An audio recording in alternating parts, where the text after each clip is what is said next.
کہتے ہیں کہ ایک دور تھا جب جادو اور حقیقت ایک ساتھ سانس لیتے تھے۔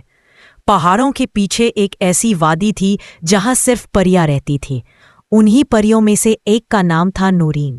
نورین نہ صرف حسین تھی بلکہ اس کی آنکھوں میں ایک خواب چھپا تھا، انسانی دنیا میں جا کر اداکارہ بننے کا خواب۔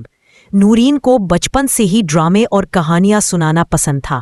جب باقی پریاں روشنیوں اور پھولوں کے ساتھ کھیلتی تھیں تو نورین آئینے کے سامنے کھڑی ہو کر مکالمے دہراتی اور اپنی آواز کو بدل بدل کر کہانیاں سنایا کرتی تھیں۔ سب پریاں اسے چھیڑتی کہ یہ اداکارہ پری ہے، لیکن نورین اسے مذاق کے بجائے اپنے مستقبل کی نشانی سمجھتی تھی۔ ایک دن آسمان پر چمکتا ہوا ستارہ گرا۔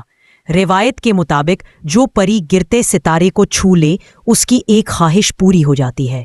نورین نے دوڑ کر ستارہ کو چھوا اور کہا، مجھے انسانوں کی دنیا میں لے جاؤ تاکہ میں اپنی اداکاری سے دلوں کو جیت سکوں۔ اگلی صبح جب اس نے آنکھ کھولی تو وہ ایک بڑے شہر میں تھی۔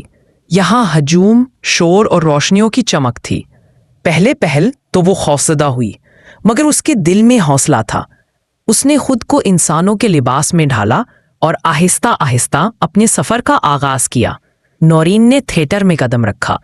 وہ اپنی معصوم مسکراہٹ اور سچائی سے سب کو حیران کر دیتی۔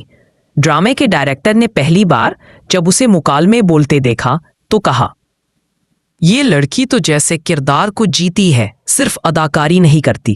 رفتہ رفتہ اس کی شہرت پھیل گئی۔ لوگ اسے اداکارہ پری کے نام سے جاننے لگے، کیونکہ اس کی مسکراہٹ میں واقعی کوئی جادو سا تھا۔ لیکن شہرت کے ساتھ مشکلات بھی آئیں۔ حسد کرنے والے، شک کرنے والے اور وہ لوگ جو اس کی اصل پہچان کو جان لیتے تھے۔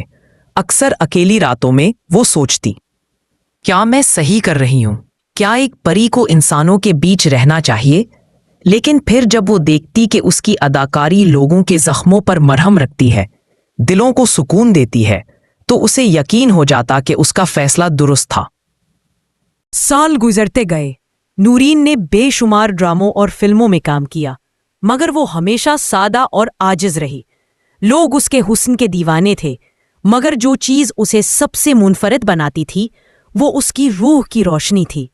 کہانی کہتی ہے کہ نورین نے ایک دن فیصلہ کیا کہ وہ دوبارہ پریوں کی وادی لوٹ جائے گی، لیکن جانے سے پہلے اس نے ایک آخری مکالمہ اپنی آخری فلم میں کہا، اداکاری صرف چہرے کی نہیں ہوتی، دل کی ہوتی ہے، اور جو دلوں کو چھو لے وہ کبھی بھلایا نہیں جا سکتا۔ جب فلم ریلیز ہوئی تو ہر کوئی رو دیا۔ کسی کو خبر نہ ہوئی کہ اس کے بعد نورین کہاں غائب ہو گئی۔ کچھ کہتے ہیں وہ واپس اپنی وادی میں چلی گئی، کچھ کہتے ہیں وہ اب بھی انسانوں کے بیچ ہے، مگر اپنی اصل پہچان چھپا کر۔